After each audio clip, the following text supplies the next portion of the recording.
Deal of the day on Wall Street this morning, the Didi IPO, the Chinese ride-hailing giant raising over $4 billion in the IPO last night.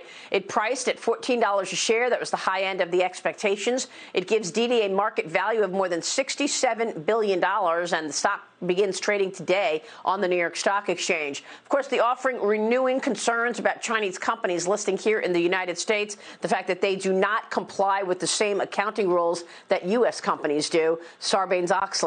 Joining me right now is Atlas Organization's founder and the author of China's Vision of Victory, Jonathan D.T. Ward. And Jonathan, it's great to see you this morning. Thanks very much for being with us. Your assessment or reaction to this huge deal, Didi going public today?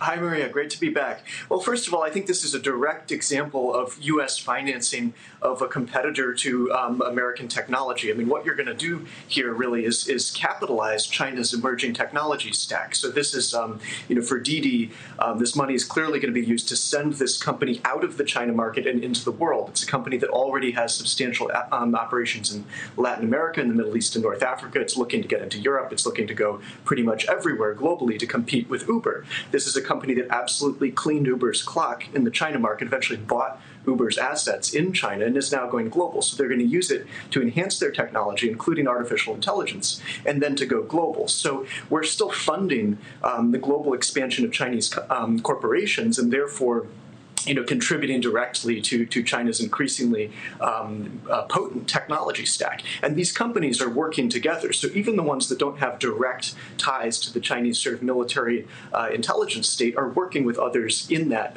picture. So for instance, there was a Beijing Artificial Intelligence Industry Association that was formed that's led by the CTO of Baidu, who is directly tied to the Chinese military. I mean, Baidu works with the PLA on command and control. Huawei's in it, Megv's in it. Megv builds the surveillance state that's, essentially the concentration camps in Xinjiang. So Didi Chuxing is part of that industry association, for example. So we're going to be using Western capital, American capital, to send China's companies abroad to improve their technological capacity and therefore, over time, to improve China's global reach. So we are financing our adversary quite directly. And, this week is also the 100th anniversary of the founding of the CCP. So they have quite a lot to be confident in. They really believe that they own the future. You're right, exactly. And, Jonathan, you were the first person to come on this program and say this economic soft war that the U.S. is having with China will be played out in corporate America. Over the weekend, we heard the CEO of Nike, John Donahoe, say that Nike is one of and part of and for China. And then you had Devin Nunes, Congressman, ranking member on the Intel Committee, come on my program on Sunday and talk about his investigation into companies that are rolling over for China and going against U.S. values. So the question becomes, what should policy look like? What do we do about it, Jonathan? You've been talking about this for a long time in terms of corporate America needing to wake up to the fact that this is an adversary. It's not a regular competitor, an adversary that wants to acquire America within 15 years. A CEO of one of these financials that are setting up shop in Beijing is going to say, well, I'm doing what a business does, selling to 1.4 billion people in China. I'm banking for the Chinese people, not for the CCP. So what is your advice for these companies? What do we do about this? Well, what we really need to do is we have to recognize that the Fortune Global 500 is the main battle space of U.S.-China competition. I mean, as I identified in China's Vision of Victory, their basic goal, the Communist Party's basic goal, is to dominate the global economy, the strategic industries, the emerging technologies, and the geographical regions, particularly the emerging markets. How do they do that? I mean, they do that through their corporations, through their state-owned and state-backed corporations. So if you're an American CEO or an American board, you're going to have the toughest competition you've ever seen because you're competing directly or indirectly with the Chinese state. It's going to be Chinese state financing. In this case, it's going to be U.S. financing that's backing Uber's primary rival. I mean, if you're Uber today, this is about to be a very difficult set of years ahead, especially in emerging markets. I mean, you're going to have to be competing directly with this, and Apple's, improving. Apple's working with Didi BASF. I mean, they have partnerships that are going to increase their technology. They have Western capital now. I mean, that plays out across pretty much every sector. So, you have to have a strategy to deal with your Chinese competitors, which are essentially directly or indirectly linked to the Chinese state. And then I think you have to reduce your dependency on the China market. So if you're Nike and you're saying we're 100% for China, I mean, obviously that's going to raise flags in Congress, which, is coming to realize the role of Chinese corporations in the U.S.-China competition. But I think ultimately what we need to do is to have our companies play on the U.S. side. I mean, the Fortune 500 is 2/3 of the U.S. GDP. So essentially this is the U.S. economic battle fleet. And we're going to need, there was a time in the Second World War where America's companies helped us win. And we have to get back to that because we're going to have to beat China's emerging companies. We're going to have to roll them back, push them out of emerging markets. And right now, I mean, as of today, it looks like they're going to be better at emerging markets than we are. I mean, the China market is a more direct analogy for many of the world's markets than the U.S. market. So once these companies start to go global, and this is where Didi is an excellent example. Again, they're in Mexico, they're in Brazil, they're around Africa, the Middle East. They're going to be very potent competitors. So what's your growth strategy when the U.S.-China relationship deteriorates, which it will? I mean, that's going to continue. We have irreconcilable differences with Beijing. And at the same time, when those companies are going to go out into the emerging markets and start beating you with technology that may be better, financed by Western capital, that's your corporate world right now. So you have to get ahead of that. And that's going to require new corporate strategy.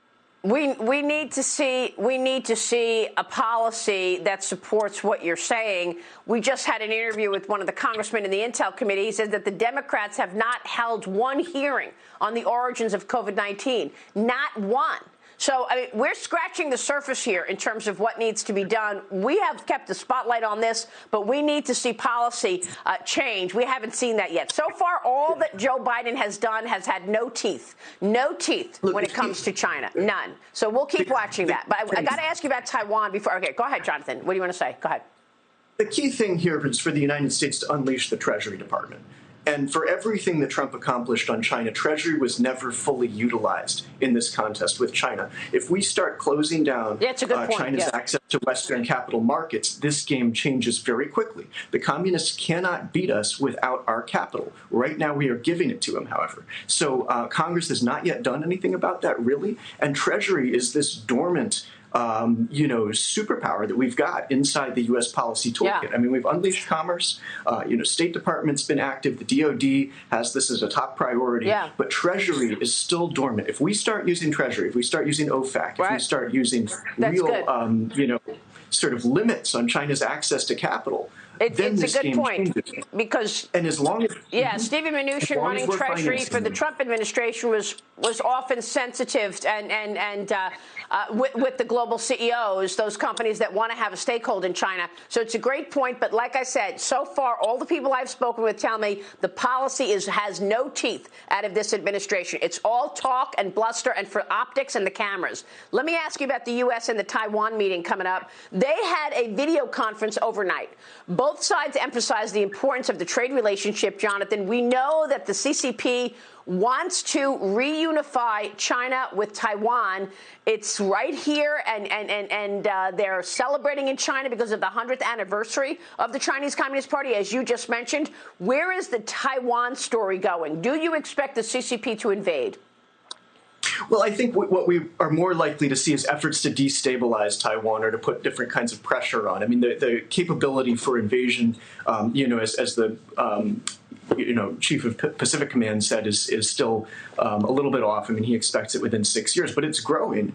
And in the meantime, what the U.S. strategy, I think the strategy that's forming really connects with Taiwan's strategy. They have something called the southbound strategy, which means that they'd like to connect with other democracies in the region through trade and economic links. And, I think it's important for us to go ahead with deeper economic engagement with Taiwan, treat them like a real partner. I mean, they've been a friend to the United States for decades. They were our original ally, the Kuomintang, after, the communists swept through China in the Chinese Civil War. So, at this point, the allied Indo-Pacific really requires the participation of all democracies involved. And Taiwan, as the communists see it, is the lock on the island chain, on the first island chain. So if they were to possess it, they change the military geography of Asia for the rest of the century. So clearly this is something that, where they have quite an appetite. We have to prevent.